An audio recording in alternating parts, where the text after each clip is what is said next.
کچھ ان کی غلطیاں ہیں جو مرد حضرات غلطی کر جاتے ہیں، جیسے بیوی کو نظر انداز کرنا، بار بار طلاق کی دھمکی دینا، دوسری شادی کی دھمکی دینا، بے عزت کرنا، دوسروں کے سامنے اپنی بیوی کو ذلیل کرنا، بیوی کو وقت نہ دینا، اور بیوی کو تو پابندی کا حکم کرنا، خود پابند نہیں رہنا، بیوی سے کہا نماز پڑھ اور خود سوتے رہنا، یہ نکتہ چینی کی عادت، تمہارے اندر یہ خرابی ہے، تم ایسی ہے، تم ویسی ہو. اسی طرح کسی تیسرے بندے کی خاطر بیوی سے جھگڑنا، یہ ساری چیزیں جو ہے ہوتی ہیں. بیوی پر الزام لگانا، بیوی کے اقارب سے بے اعتنائی برتنا، ان کا خیال نہ رکھنا، ان کے رشتہ داروں کا خیال نہ رکھنا، ان کو برا بھلا کہنا، یہ ساری غلطیاں ہیں مرد کی جو کرتا ہے. لہذا مرد کو ان غلطیوں سے اجتناب کرنا چاہیے. اور وہ سنہرے اصول مرد کو جو اپنانے چاہیے وہ کیا ہیں؟ نمبر 1، ہمیشہ مسکراتے ہوئے گھر میں آنا چاہیے. باہر سے آئے مسکرا کر اندر داخل ہوئے، نبی کی سنت ہے. اور جو ہے گھر میں آنے کی دعا پڑھیں، بسم اللہ ولجنا و بسم اللہ خرجنا وعلی اللہ ربنا توکلنا. یہ دعا پڑھ کر مسکرا کر سلام کر کے گھر والوں کو جو شخص داخل ہوگا، گھر کے اندر شیطان نہیں آئے گا اور گھر کے اندر لڑائی جھگڑے نہیں ہوں گے. نمبر 2، بیوی کے اچھے کاموں کی تعریف کیا کریں. بیوی کو اچھا کام کریں، اس کی تعریف کریں. بہت سے مرد ایسا تعریف نہیں کرتے. نمبر 3، بیوی کے کاموں میں دلچسپی لینا چاہیے. بیوی کہیں ذرا بزی ہیں، کام اگر ہونا ہے تو آپ بھی ساتھ دے دیجیے. اللہ کے نبی کبھی کبھی ازواج مطہرات کے ساتھ ان کے کاموں میں ہاتھ بٹاتے تھے. کبھی آٹا گوندتے، کہتے میں تم آٹا گوند نہیں، میں روٹی بناتا ہوں، آپ جو ہے میں آٹا گوندتا ہوں، آپ روٹی بنائیں گے، ایسا بولتے تھے. کبھی گھر کی صفائی میں آپ شریک ہو جاتے تھے. یعنی کہ اللہ کے رسول نے یہ اصول بتایا کہ گھر میں بیوی کی دلجوئی کرو، اس کے کاموں میں ہاتھ بٹاؤ. کبھی بیوی کو ہدیہ بھی دینا چاہیے، تحفہ دیا کریں. بیوی سے ملاطفت اور محبت کا اظہار کرنا چاہیے. جی، بیوی سے محبت کا اظہار کرنا چاہیے، بیوی کو بھی اور مرد کو بھی. نمبر 6، دل لگی اور دل جوئی کی بھی بات کرنا چاہیے. جیسے اللہ کے رسول کبھی مذاق کرتے تھے اپنی ازواج مطہرات سے، کبھی 11 بیویوں کے قصے حضور سنا رہے ہیں، کبھی بیوی کے ساتھ دوڑ لگا رہے ہیں. جی، تو اس طرح جو ہے دل جوئی سے ان سے باتیں کریں. تحمل اور درگزر سے کام لیں. کبھی بیوی غصہ ہو جائے تو ایک دم سے جواب نہیں دینا، ایک دم اس پر غصہ نہیں ہونا. تحمل سے برداشت کر کے خاموشی کے ساتھ جو ہے سنیں اس کی بات کو. اور وہ غصہ کرے تو آپ بھی غصہ نہ ہو بلکہ صبر کریں، اور جب اس کا غصہ ٹھنڈا ہو جائے تب سمجھائیں اس کو کہ آپ غلطی پر ہیں. گھر میں شریعت کی پابندی کرائیں. اور یہ جب ہوگی جب خود بھی آدمی شریعت کا پابند ہوگا. کیونکہ خود اگر پابند نہ ہو اور بیوی سے کہے اگر وہ رابعہ بصری بن جائے تو کہاں سے ہو سکتا ہے؟ میاں بیوی دونوں ایک وقت میں غصہ نہ کریں. ایک کو غصہ ہے دوسرا خاموش ہو جائے. نمبر 10، آپس میں ناراضگی کی حالت میں کبھی نہ سونا. سونے سے پہلے کبھی اگر ناراضگی ہو جائے تو جب تک آپس میں ایک دوسرے کے مسائل کو حل نہ کر لیں اور راضی نہ ہو جائیں، ایک دوسرے سے خوش نہ ہو جائیں، تب تک نہیں سونا چاہیے. بہرحال یہ بہت ہی اہم اصول ہیں جو مردوں کو اپنانا چاہیے. بیوی کو بھی کچھ اصول ہیں جو اپنانا چاہیے. وہ کیا ہیں وہ بھی ذرا مختصر سن لیجیے. نمبر 1، بیوی کے لیے 20 سنہرے اصول. بیویوں کے لیے خوشگوار زندگی گزارنے کے واسطے 20 سنہرے اصول یہ ہیں. نمبر 1، کھانے کو ذکر فکر کے ساتھ پکائیں. آپ جو گھر میں کھانا بناتی ہیں بسم اللہ پڑھ کر کے، اللہ کا ذکر کرتے ہوئے. بہت سی عورتیں ایسی گزری کہ وہ کھانا بناتے بناتے ایک ایک پارے کی تلاوت کر لیا کرتی تھی. تو اللہ کا ذکر کرتے ہوئے کھانا بنائیں گی تو اس کھانے کے اندر نور آئے گا. اور جب وہ کھانا ہمارے شوہر کے پیٹ میں جائے گا تو اس سے محبتیں پیدا ہوں گی. اولاد کے اندر جائے گا تو اس میں اچھے خیالات اور جذبات پیدا ہوں گے، دین پر عمل کرنے کا جذبہ پیدا ہوں گے. تو کھانے کا اثر ہوتا ہے انسان کے اندر.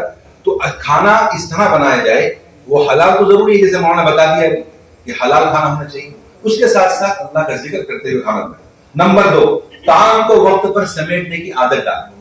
گھر کے کام کاج وقت پر انجام دیا کریں. کبھی تاخیر ہونے سے بھی گھر میں الجھنیں پیدا ہو جاتی ہیں. نمبر 3، گھر کو صاف ستھرا رکھنا چاہیے. گھر کو پاک صاف رکھنا یہ عورت کی ذمہ داری ہے. بہت سی عورتیں جو ہیں پڑی سوتی رہتی ہیں اور گھر گندا پڑا رہتا ہے. اچانک کوئی باہر سے آئے اس میں کیا یہ کتنے گندے لوگ ہیں تو غلط میسج جاتا ہے. اور پاکی صفائی ویسی بھی اللہ کو پسند ہے. طہور شطر ایمان، پاکی آدھا ایمان ہے. جی، ایمان کا حصہ ہے. ان اللہ نظیف یحب النظافہ، اللہ پاک ہے، پاکی کو پسند کرتے ہیں. تو لہذا گھر کو بھی پاک رکھیں، اپنے کپڑوں کو پاک رکھیں، اپنے جسم کو پاک رکھیں، یہ عورت کی ذمہ داریوں میں سے ہے۔ نمبر 4، سنی سنائی باتوں کو آگے بیان نہ کریں، اس سے بہت سارے جھگڑے پیدا ہو جاتے ہیں۔ کچھ عورتیں جھوٹ بولتی، غلط بولتی ہیں، ادھر ادھر کی چاڑیاں لگاتی ہیں، ان کی باتوں کو سن کر کے آپ دوسروں تک پہنچائیں گی تو جھگڑے بڑھیں گے۔ سنی سنی باتوں کو دوسروں تک شیئر نہیں کرنا چاہیے۔ نمبر 5، خاوند کو دعاؤں کے ساتھ رخصت کیا کریں۔ جب شوہر کہیں گھر سے باہر جا رہا ہو تو دروازے تک اسے چھوڑنے کے لیے جائیں اور اس کو جو ہے دعاؤں کے ساتھ رخصت کریں، اللہ حافظ کہیں، پھر امان اللہ کہیں یا کچھ اور الفاظ کہیں۔ یہ بھی جو ہے گھر میں محبت آنے کا ذریعہ ہے۔ یہ بہترین اصول ہے، ان کو اپنانے زندگی خوشگوار ہوتی ہے۔ جب آپ پیار سے شوہر کو خوش رخصت کریں گی تو وہ باہر جا کر بھی آپ ہی کو یاد رکھے گا، کمپنی میں بیٹھ کر کے کام کرے گا تو آپ کی یاد آئے گی اسے، جی۔ تو یہ محبت بڑھانے کا بھی ایک ذریعہ ہوتا ہے۔ نمبر 6، خاوند کے آنے سے پہلے اپنے آپ کو صاف ستھرا کر دیں۔ اللہ کے رسول گھر جب آتے تھے تو پہلے گھر میں اطلاع پہنچاتے تھے۔ آپ نے خود فرمایا کہ دم سے اپنے گھر میں اچانک داخل نہ ہو، بلکہ گھر والوں کو پہلے اطلاع دے دو تاکہ وہ آپ کے لیے بن سور جائیں، پاک صاف ہو جائیں۔ تو پہلے صاف ستھرا کر لیں گے آنے سے پہلے اپنے آپ کو۔ رشتے داروں کے یہاں صلہ رحمی کی نیت سے جایا کریں۔ ہم اپنے رشتے داروں کے یہاں جاتے ہیں، ماں باپ کے یہاں جاتے ہیں، بہن بھائیوں کے جاتے ہیں، ماموں خالہ تایا چچا پھپھو کے یہاں جاتے ہیں، ان کے یہاں جو ہے صلہ رحمی کی نیت سے جانا چاہیے۔ نمبر 8، شوہر کو صدقہ خیرات کی ترغیب دیتی رہے۔ نمبر 9، گھر کے اندر ایک جگہ مصلی کے لیے مخصوص کر دیں، نماز کے لیے ایک جگہ خاص بنا لیا ہے، وہیں بیٹھ کر نماز پڑھنا، وہی ذکر، وہی تلاوت ہونا چاہیے۔ نمبر 10، فون پر مختصر بات کرنے کی عادت ڈالیں۔ بہت سی عورتوں کو عادت ہوتی ہے کہ فون ہاتھ میں آ گیا تو پوری کہانیاں شروع کر دیتی ہیں، کیا کھائے، کیا سالن، جی بچے کو کیسا کرے، یہ کرے، سب پوری تفصیل۔ ضرورت نہیں ہے، جو ضرورت کی بات ہے اتنی کریں، رکھتے فضول ٹائم برباد نہ کریں فون کے اوپر۔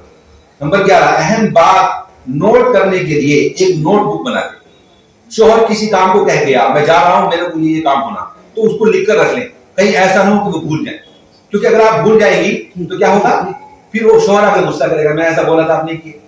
اور اگر لکھا ہوا ہوگا تو یاد رہے گا، تو عمل کرنا بھی اور وہ کام کرنا بھی آسان ہو جائے گا۔ نمبر 12، کچھ ضرورت کی چیزوں کو سنبھال کر رکھیں، جی ضرورت کی بہت ساری، جیسے ابتدائی طبی باکس ہوتا ہے کہ گھر میں کچھ بچوں کو بخار آ گیا تو اس کے لیے بخار کی ٹیبلٹ ہو، کھانسی ہو گئی کھانسی کی ٹانک ہو، پین کلر ہو، اور بھی بہت ساری جو ضرورت پڑتی ہے گھر میں بچوں کے لیے۔ کہیں بچہ کھیلتا کھیلتا گر گیا، چوٹ مار کے آ گیا تو اس کے لیے پٹی اور اس کے لیے ٹیوب وغیرہ، گھر میں اس کا انتظام ہر وقت رہنا چاہیے۔ ایک باکس جو ہے طبی باکس کا گھر میں رہنا چاہیے۔ نمبر 13، کوئی کام ایسا نہ کرے جس سے خاوند کی نظروں سے گر جائے۔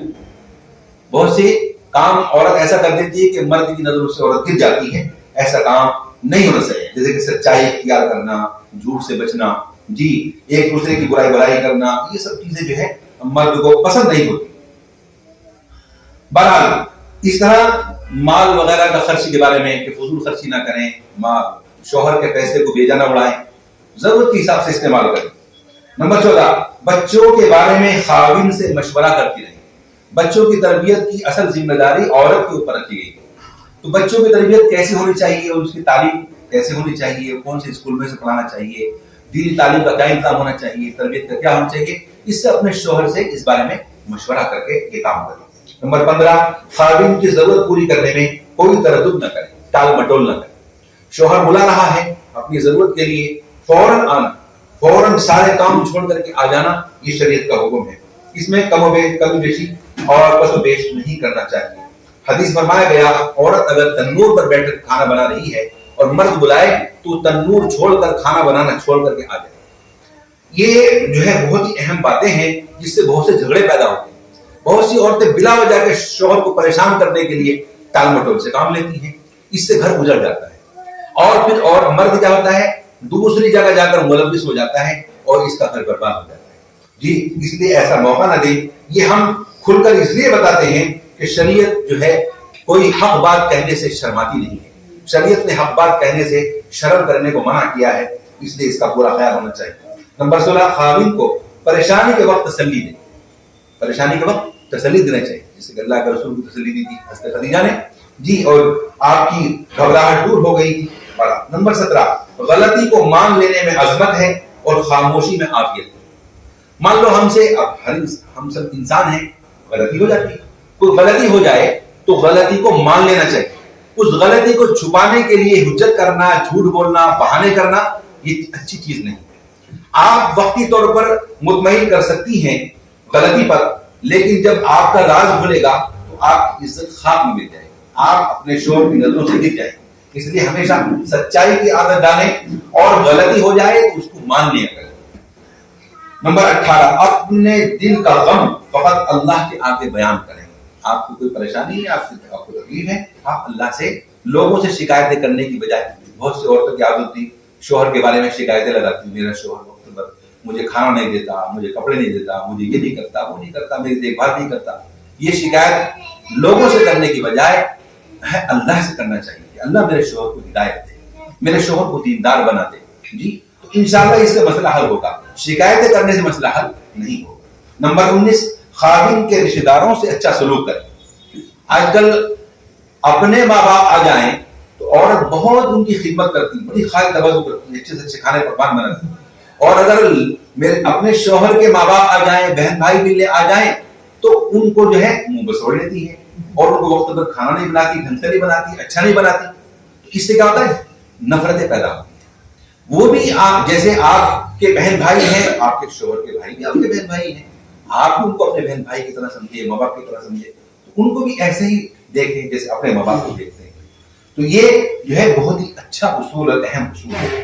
نمبر 20, اگر خالق کی نافرمانی ہوتی ہو تو مخلوق کی اطاعت نہ کریں. یہ میں پہلے سنا چکا ہوں کہ مخلوق کی اطاعت ایسے کاموں میں جائز نہیں جس سے اللہ کی اطاعت نافرمانی لازم آتی ہو.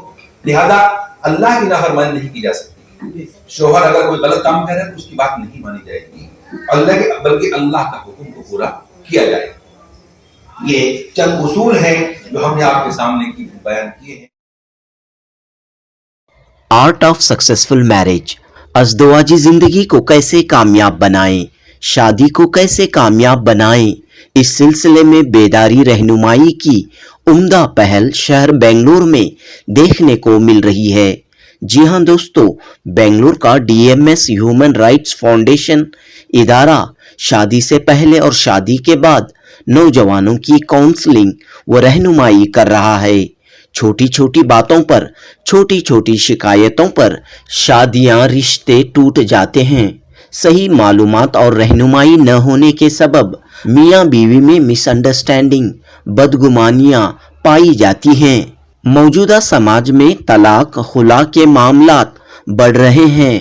میاں بیوی کا پاکیزہ بندھن کورٹ کچہریوں تک پہنچ کر خاندانوں کے درمیان دشمنی, عداوت, رنجش کا سبب بن رہا ہے. ان حالات کو دیکھتے ہوئے پیشے سے وکیل, برینی سٹارز تعلیمی ادارے کے چیئرمین ڈاکٹر حیدر ولی نے DMS ہیومن رائٹس فاؤنڈیشن کی بنیاد رکھی. تقریباً 10 سالوں سے یہ ادارہ اپنی خدمات انجام دے رہا ہے. علماء کرام کی سرپرستی میں کام کر رہے اس ادارے کے تحت مفت ورکشاپ, کاؤنسلنگ پروگرام منعقد کیے جا رہے ہیں. فی الوقت مولانا محمود علی مظاہری DMS فاؤنڈیشن کی نگرانی کر رہے ہیں. آرٹ آف سکسیسفل میرج کے عنوان کے تحت نہ صرف زبانی طور پر کاؤنسلنگ کی جاتی ہے بلکہ اردو اور انگریزی زبان میں کتابیں بھی شائع کی گئی ہیں. آن لائن کاؤنسلنگ اور ای بک بھی موجود ہے. مولانا محمود علی مظاہری اور اس ادارے میں شامل مولانا شمیم احمد مظاہری اور چند دیگر احباب راست طور پر نوجوانوں کی کاؤنسلنگ کر رہے ہیں. یہ پوری خدمت مفت طور پر انجام دی جا رہی ہے. مقصد بس یہی ہے کہ لوگ اپنی زندگیوں کو خوشگوار بنائیں, مختصر سی زندگیوں میں جھگڑوں کی وجہ سے اپنا چین و سکون برباد نہ کریں. تو چلیے ناظرین, DMS فاؤنڈیشن کی کوششوں اور مقاصد کے سلسلے میں مزید گفتگو کرتے ہیں ادارے کے بانی ڈاکٹر حیدر ولی, منتظمین مولانا محمود علی اور مولانا شمیم احمد مظاہری سے. جنوبی ہند نیوز رپورٹ.